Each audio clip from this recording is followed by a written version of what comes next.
When I first got there 20 years ago, the flow was all going that way. It was American students who couldn't wait to learn Chinese. It's the language of the future, have to learn this culture.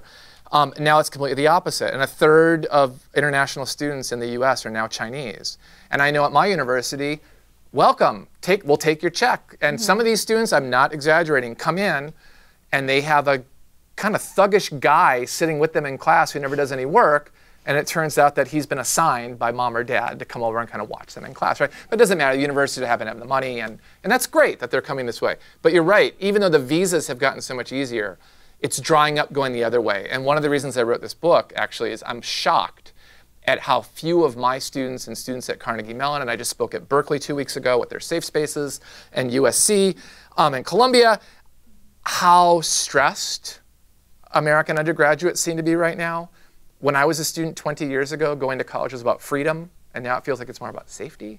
And I don't know if it's because they're in debt, if they're scared about their career, if, like you said, they're not going to Vietnam. I keep thinking, well, is there another country they're going to?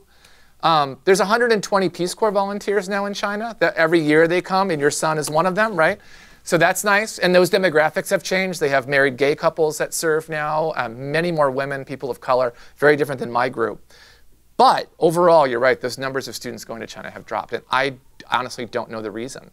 Is it because they're so in debt they feel like they can't make that leap?